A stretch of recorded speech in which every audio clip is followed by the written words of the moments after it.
Welcome to Learn Commerce PU online classes.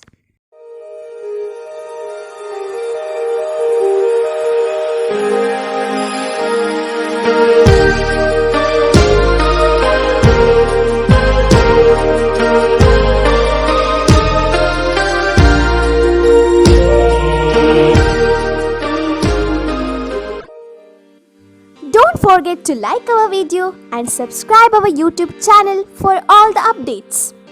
Hello students, welcome to second PUC Business Studies online classes. Students, we have studied about Securities and Exchange Board of India is why it has been established, what are the objectives behind its establishment, right? Now in today's class, let us move on to the functions that are performed by Securities and Exchange Board of India. SEBI performs both, that is three types of functions. First one is regulatory function, then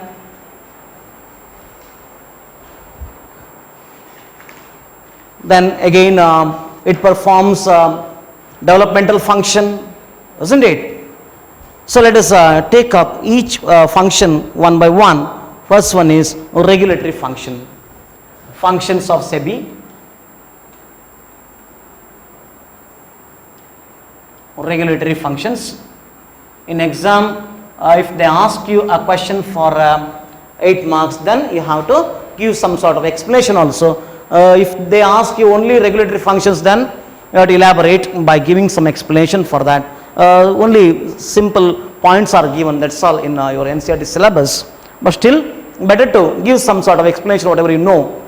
So let us take up the regulatory function. What are regulatory functions? Regulatory functions are the functions which are performed by Securities and Exchange Board of India to regulate the securities market, to control the securities market, to remove the malpractices and other fraudulent activities that are happening in the stock market or securities market or capital market, isn't it? What are those regulatory functions? Let us take up one by one. Registration of there is a regulation of brokers, sub-brokers. To regulate the brokers, sub-brokers, the SEBI has introduced a system of registration of brokers. Registration of brokers.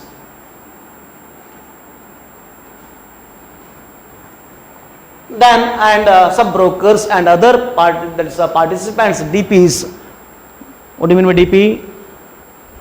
Depository participant, isn't it? The people who work in the stock exchange, those intermediaries, they are the DPs. So registration of brokers, sub-brokers, why it is required? They have to get a license. The stock brokers, the agents who work in the stock exchange, their license is very costly because they have to deposit in lakhs of rupees with that is a SEBI or the regulating authority, isn't it, to get a license to operate in the stock exchange, because they are dealing in lakhs of rupees and the investor interest is to be protected. If the stockbroker purchases securities on behalf of some client, receives money, now it is not possible at all, because all the payments are to be deposited into bank and only check system, no cash system of payment, isn't it? So broker have no control over the exchange, but the exchange has the control over the brokers. This is done to protect the interest of the investors. So here registration of brokers, sub-brokers and other, that is intermediaries in the stock exchange, this is one of the regulatory functions, so that while registering the names of the brokers, a lot of details will be asked, like maybe Aadhaar card, PAN and all those things will be asked, so that if the brokers do any manipulation, some amount will be kept as deposit for getting the license, and the amount paid in the form of the deposits may be forfeited by the exchange for non-adherence of the rules and regulations, isn't it? So that is first regulatory function. Second one is registration of mutual funds. Registration of mutual funds,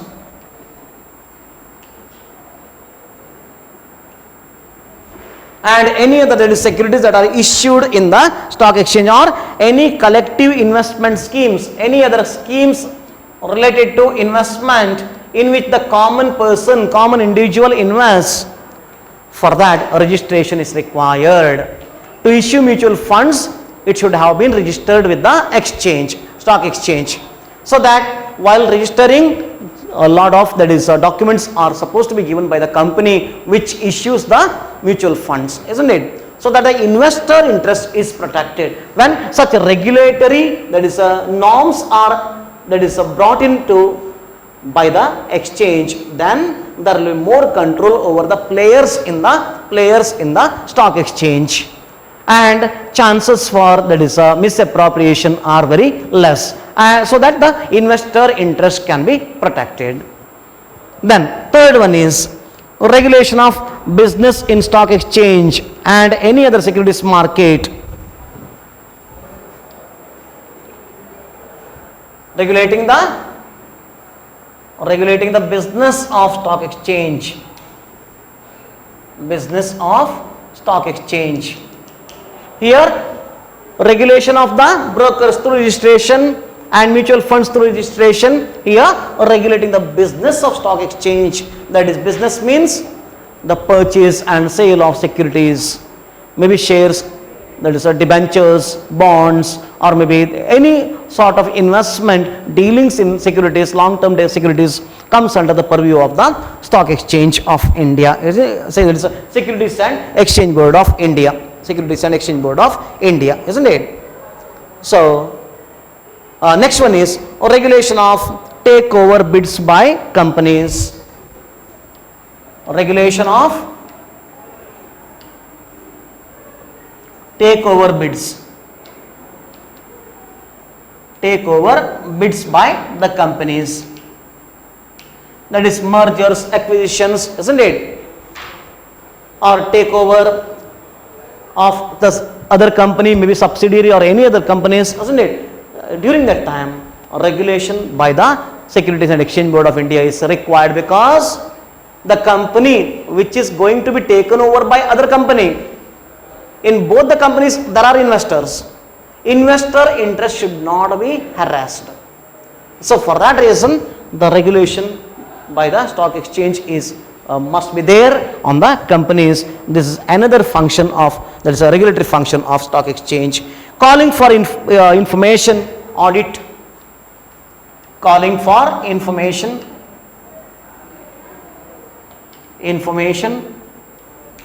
Then that is audits of exchanges, that is broking firms, or inspection.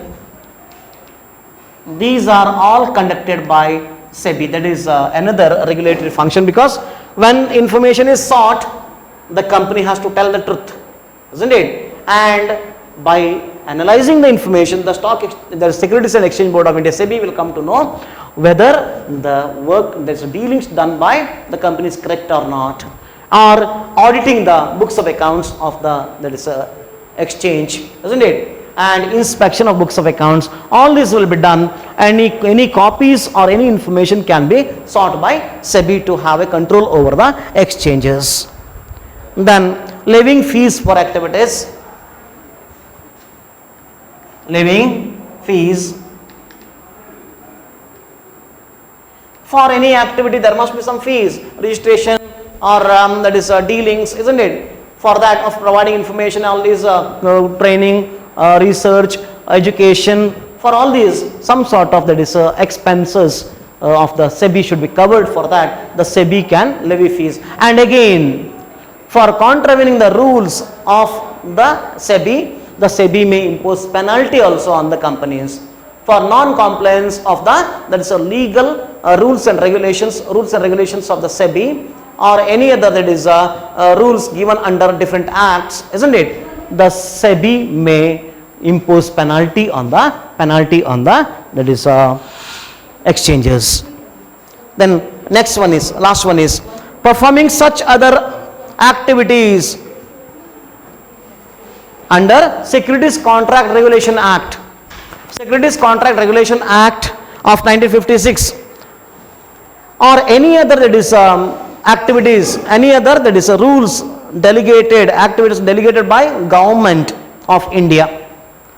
Anything that is informed by the government of India should be followed by all the companies and the exchanges, and along with that the rules and regulations given under the Securities Contract Regulation Act must be followed. So that is the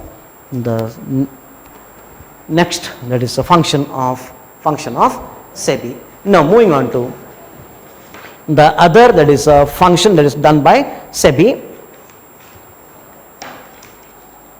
developmental functions.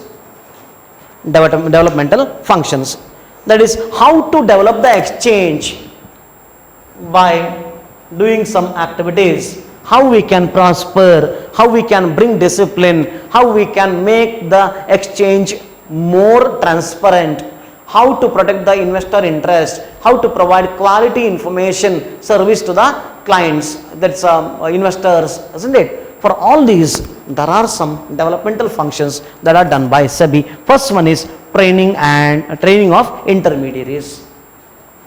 This is developmental function.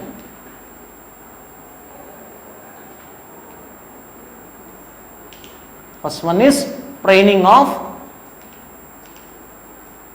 intermediaries. Who are the intermediaries? The stockbrokers or any other players in the stock exchange, isn't it? So we can take this as second one under that A, isn't it? Training of intermediaries, brokers, or any other players, dealers in the stock exchange. They should be trained properly, and the DPs, isn't it? All the staff should be given proper training so that we can develop the securities market. If everyone is expert, then quality service can be provided to the clients, so that there will be more number of clients and cost of transaction will come down. So that is the first, that is a developmental function of SEBI. Next one is conducting research and publishing information. Conducting research and publishing information.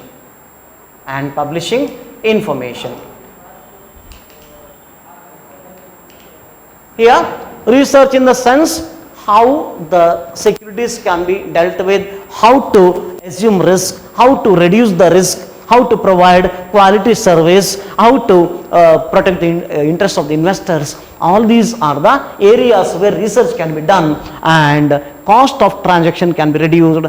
Digitalization reduces the cost of transactions, isn't it? So how to develop technology further, all these things should be thought of, and research should be conducted, and this is done by the SEBI, and it publishes the outcome of those research, so that the investors and other, that is intermediaries, they will come to know about the latest changes.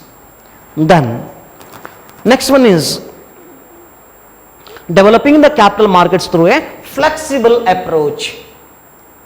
Flexible approach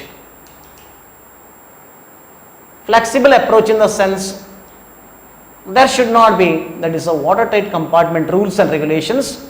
The rules made by the SEBI should reach, it should be within the, that is capacity of individual investor, so that, because say T+2 settlement date is given, it's fine. If you buy now, immediately you have to give the check, so that is not fair. Maybe investor may not be in a position to give the check immediately. Such things, isn't it? So the SEBI has maintained a flexible approach with the investors, so that the investor interest can be protected. Now moving on to last, that is third, that is function that is done by SEBI is protective functions. Protective functions. Under that, this is the third one, under that A. First one is prohibition of fraudulent and unfair trade practices. Prohibition of fraudulent and unfair trade practices. What do you mean by unfair trade practices? Unfair trade practices in the sense that is insider trading. I already told you, the staff who are working there, they will become both investors and that is the intermediaries, then it is not fair. And sometimes you may give some tips to the investors because you yourself is an investor and you are the intermediary. That is not fair, isn't it? So such fraudulent activities should not be done in the that is exchanges, intermediaries. So for that, the SEBI has taken steps to prohibit the fraudulent and unfair trade practices by making some rules and regulations. And second one is controlling insider trading and improving, that is imposing penalties for such activities. Penalty clause is introduced by SEBI for contravening the rules and regulations. Who breaks the rules, the intermediaries or any other person who is working in the exchange, if they break the rules and regulations, like traffic rules are there, if you break, that will be fine, isn't it? Traffic police will catch you and he will impose fine on you. In the same way here, the penalty clause has been introduced by SEBI for not adhering to the rules and regulations of SEBI. That is another protective, so that if it is allowed to do, if they are allowed to do the intermediaries, then there will be fraudulent activities. If penalty clause is there, then they will hesitate to do such activities, isn't it? Third one is undertaking steps for investor protection. Steps for investor protection. Steps for investor protection, that is how to protect the interest of the investors, isn't it? By keeping some norms like for the market price of securities, there is a rule that is 5% up or 5% down. Like suppose the price of security is 100, it can come up to 95, it can go up to 105. After that, no chance, because upper freeze and downward freeze will be fixed for each of the securities, and it depends upon the codes, that is price movements, then how many days the price has moved. Sometimes it will be 20%, like 80 and 120, like that. So upper, that's price and lower price movement will be fixed, so that the share price cannot come down below this amount. On a particular day, when the upper and lower freeze points are mentioned, 80 and 120, the share price cannot come down below 80. If it comes to 80, it becomes freeze. No one can sell the shares after that. Then this is a lower freeze, this upward freeze, that is a buying. When you buy the shares, if the price reaches to 120, beyond that you cannot buy the shares. The buying will get, that's a buying freeze will be there, so that, because these are the, otherwise it may come down to zero. What the investor will do? The investor will get a lesson, will get an indication that sell the shares immediately, isn't it? On the next day he will sell. If it comes on the same day to zero, then what happens? The common investor, the investment will become zero. So for that, the SEBI has introduced many rules and regulations for the investor protection. That is another, that is protective function. Next one is that is the last one, promotion of fair practices and code of conduct in securities market. Promotion of fair trading and following the code of conduct that is maintained by prepared by the SEBI. So there are some rules and regulations which are to be followed by all the operators in the stock exchange. That is the last function, that is a protective function of SEBI.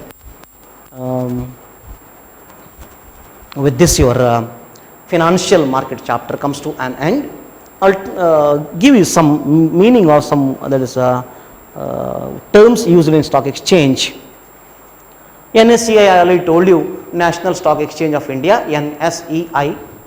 I told you how the index is quoted in today's class, correct?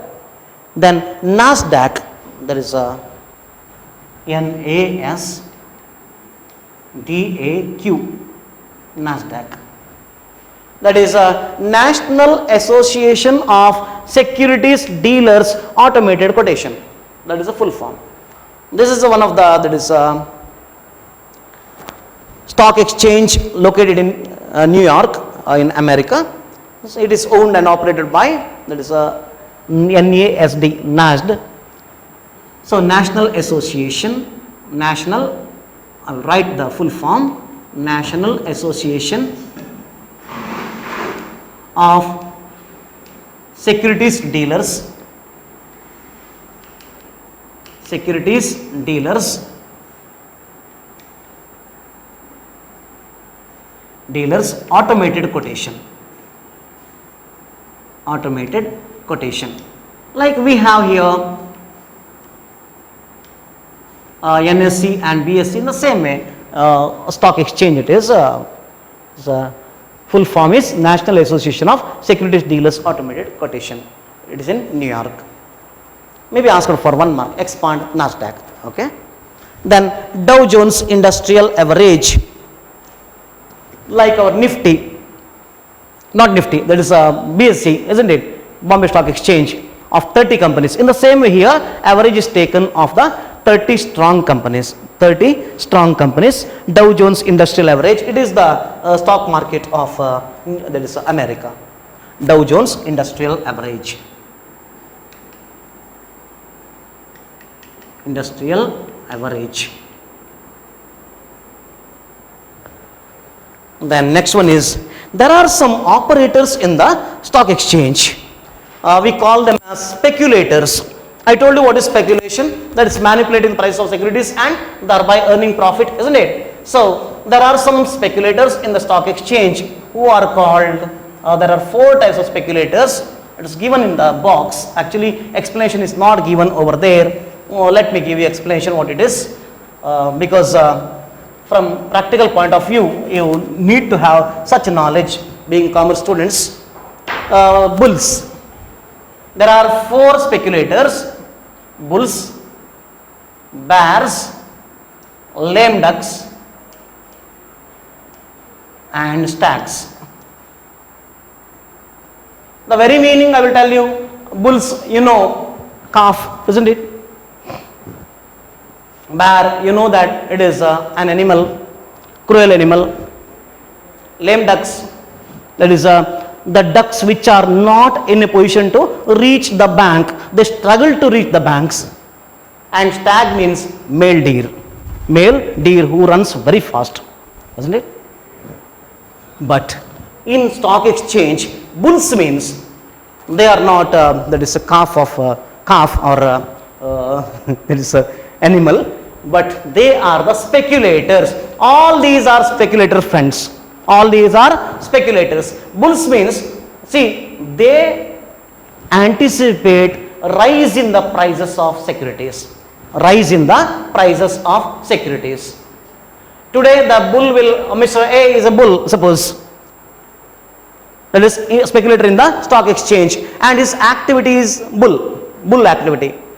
He purchases today maybe some shares at rupees 100 per share, and he has information that the share price will move up, and because of the positive information he has of a particular company, he will buy the shares of that particular company at rupees 100.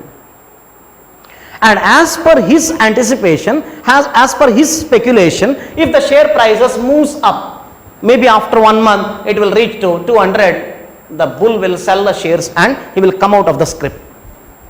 And the difference between the selling price and buying price is the profit for the bull. He bought at 100 rupees per share, maybe 1000 shares have been bought, isn't it? Now he is selling those shares at rupees 200, making 100% profit. So the activity of the bull, that is buying at a lower price and anticipating a rise in the price of securities. A bull speculator always expects increase in the prices of securities. And as per his expectation, as per his speculation, if the share price moves up, then he will sell the shares and he will book profit. And this is the profit for the bull. The difference between the buying price and the selling price is the profit for the bull. And the activity of the activity of this person, this speculator, is called bull because, have you ever faced a bull? No? Go and face once. You'll come to know. Because bull throws his victim upwards. He lifts from his horn, isn't it? And lifts the victim upwards. And the activity of this bull is also same. He purchases at a lower price and tries to push up the price of the security. So because of the activity done by the person is like bull, that's animal, his activity is called, and he is called bull. So bullish market means there is upward trend in the market. Remember, friends. Then second one is bears. Bear is animal. In the same way, here the reverse activity occurs. Like this person always expects fall in the price of securities. What he will do is he will sell the shares at a higher price. Maybe at 100 rupees he has sold the price and he wants the price to come down, maybe rupees 50. If as per his assumption, if the share price falls, then he will buy the shares at rupees 50. He will do reverse activity. He sells first, then purchases. And the difference between the buying and selling price is the profit for the bear. And bear always go ahead and face a bear. You will come to know the bear will push the victim downward to the ground. It holds like this and pushes downwards. So he is called bear. The activity of the person is called, the speculator is called bear. So bear is a speculator in the stock exchange who always expects fall in the price of securities. He sells at a higher price and purchases at a lower price, and the difference between the buying and selling price is called profit for the bear. And his activity is also called selling short. And the activity of bull is called buying long. Nowhere it is mentioned in your NCERT syllabus. For your practical knowledge, I am telling this. This is the activity of a bull is called buying long because he purchases and waits for increase. And this is called selling short. He sells first, then purchases. Here he buys first and then sells, isn't it? So this is buying long and selling short. That is called bear. Then third one is lame duck. Very simple. He is a bear speculator. Lame duck is a bear speculator. We call in Kannada as kuntu koli. The duck which struggles hard to reach the bank, isn't it? Here the same thing happens with the lame duck bear speculator. He sells the security which he has not in his hand, and he thinks he will buy after some days, depending upon the agreement between the broker, intermediary, isn't it? And on the day of settlement, after maybe 1 month, after 15 days, the person has promised that he will square up the transaction. That is, he sold maybe 500 shares of Reliance Industries Limited. After 15 days, as per the agreement, he has to buy the Reliance Industries shares back, which the quantity which he has sold, he has to buy back, isn't it? On that day, even if the price is low, still he has to buy. He sold at maybe 1000 rupees. On the day of settlement, the price has decreased to maybe 500 rupees. Still he has to buy, bearing a loss of rupees 500 per share. As he is a bear speculator, he wants the market to come down, the price of security come down. So it is called. And if on the date of settlement the securities are not available in the market, he struggles to meet his obligation. Assume he has sold shares at rupees 1000 and agreed to buy after 15 days. On the day of settlement, the securities are not available in the market because the share prices have gone up. Now what he has to do? He has to buy and he has to settle the obligation. He struggles to settle the obligation. So he is called lame duck, as the lame duck struggles to reach the bank in the water. Last one is stag. This person, this speculator, he always does the activity only once for a script. Like new issues, he always applies for new issue, that is a primary market. Am I correct? Primary market. Directly he purchases from the company, and on the day of quoting, on the day of quoting the share in the exchange, on that day the price movement will be, that is totally, there is no rationality, isn't it? It may move up to any amount, and it may come down to at any amount, up to any amount, and it will settle at a particular rate. From that day onwards, it will stabilize. So a share which is issued at rupees 500 may quote 5,000 also on the day of listing, and it may come down to maybe 10 rupees on the same day, and after the trading hours, maybe by the end of the trading hours, it will settle at somewhere maybe 700 or 800 or 1,000 rupees. So what the stag will do is, when the price reaches to 5,000, when it reaches to its zenith, highest price, immediately he will sell and he will come out of the script, because stag is a male deer, runs very fast. So when the price moves very fast, he will purchase and he will do his meet his obligation. He will book the profit. So that is, so he is called stag, isn't it? So I will take up the other part in the next class. There are some other things I have to tell regarding the chapter which is not there in your syllabus, but still they are related to, that is capital market. Now take the assignment.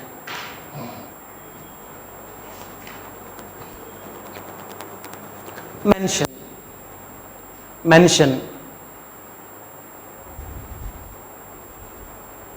the protective functions.